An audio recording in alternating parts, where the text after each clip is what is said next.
mark. Green in 5, 4, 3, 2, 1. Go, go, go!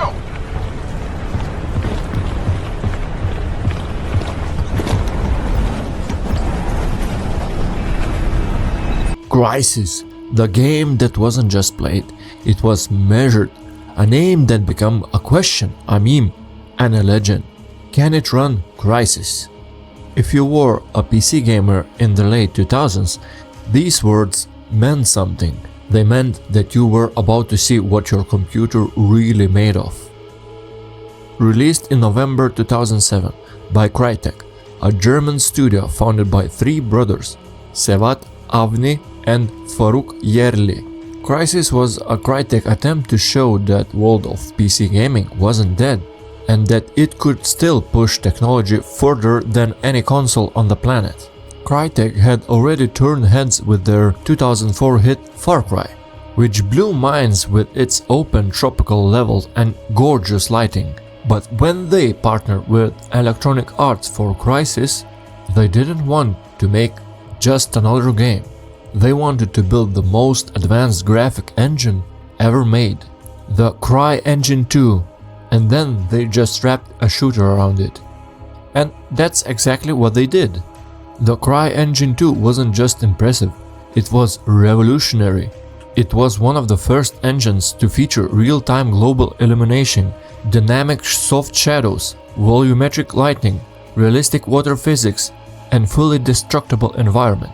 Every single object in the world, trees, shacks, vehicles, plants, could react to what you did. You could shoot down palm trees, crush buildings with explosion, and watch every shred of debris roll down the hill.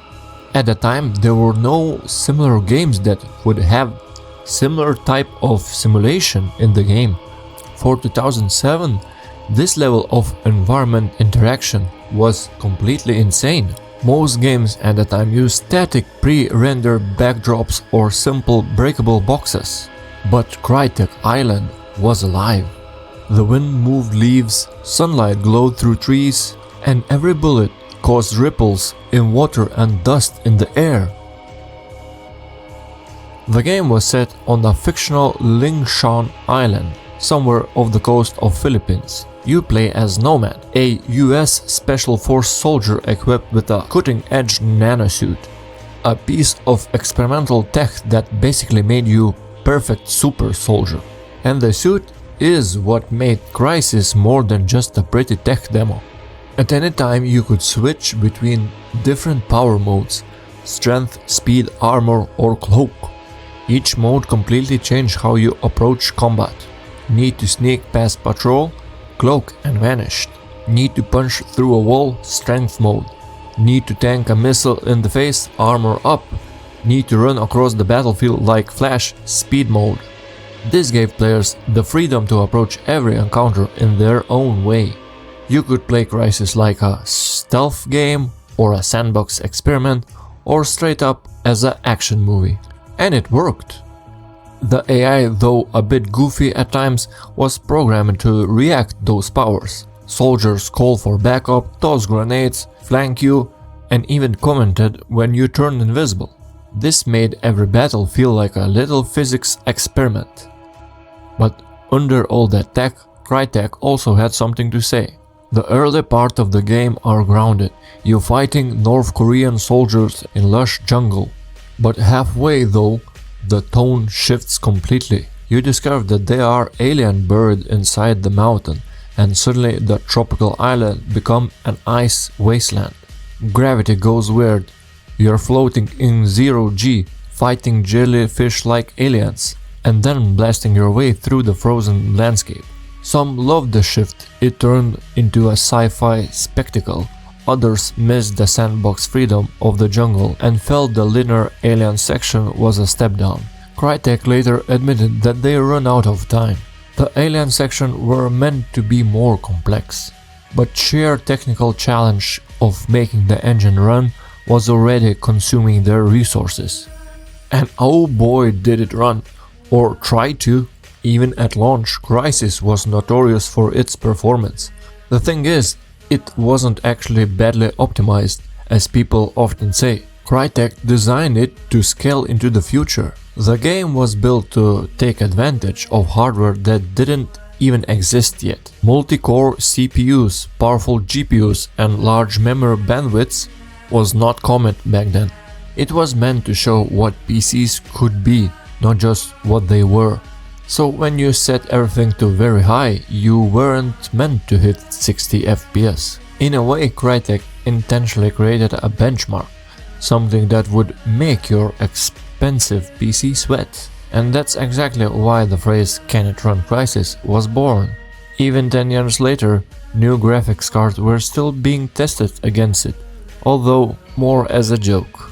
Some reviewers ran Crysis on RTX cards in the 2020s just to see how far we come.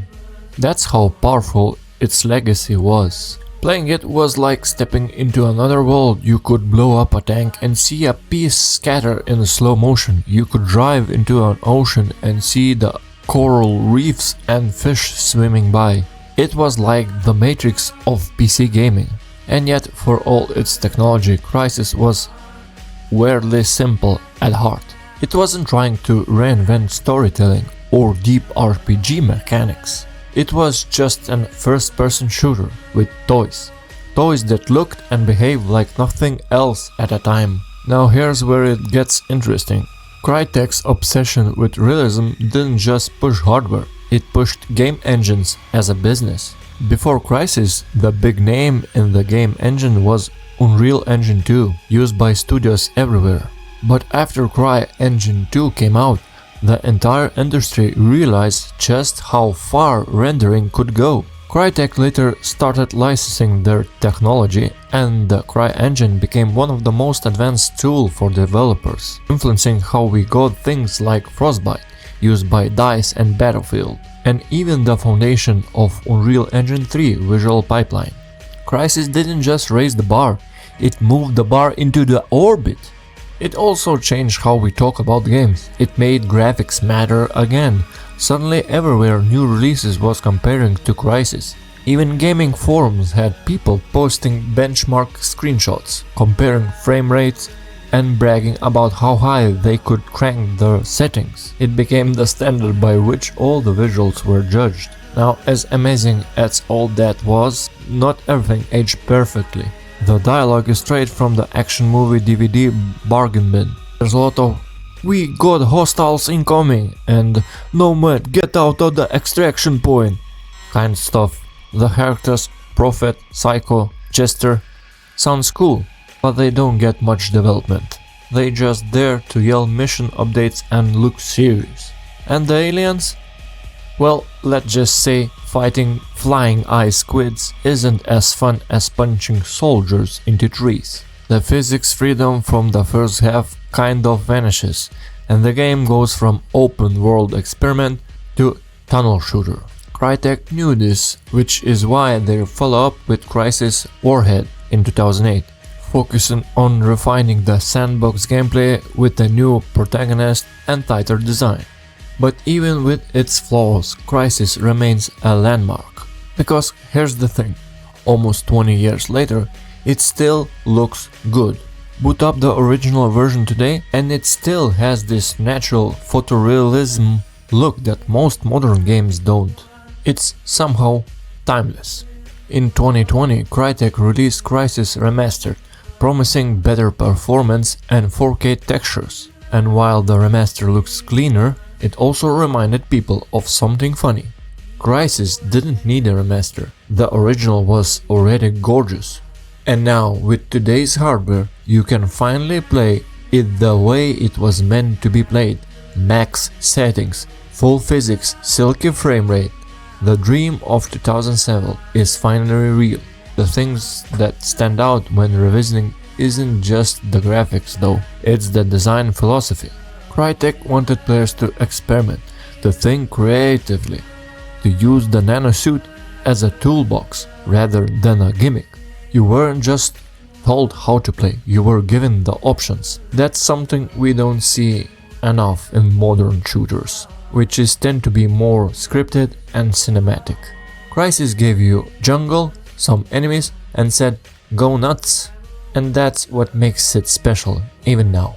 There's kind of freedom in Crysis that missing a lot in newer games. You feel like you're in control. You feel clever when you outsmart enemies using environment. You feel powerful using the suit. That freedom, combined with its technical ambition, is why Crysis feels ahead of its time. But it's also a product of its time. That era when PC developers weren't wild trying to see how far they could push things before consoles caught up. And in a way, Crysis marked the end of that era. Crytek later started focusing on console-friendly games, and the next entry, Crysis 2 and 3, became more linear and cinematic. Beautiful, yes, but never as open and surprising as the first. Crysis is still like that weird experiment that could only happen once, lighting in GPU-shaped bottle. When you play it today, it feels nostalgic and modern at the same time. You notice the janky physics, the corny dialogue, but you also see the beauty. You feel the ambition. So yeah, almost 2 decades later, Crysis still stands tall. Not as the best story, not as the smoothest shooter, but as a symbol of what happens when developers dream a little too big and actually make it real. So can you run Crysis? Well, here's the real question. Can your heart handle how good it still looks? Thanks for watching, please consider subscribing and liking the video. Have a Merry Christmas!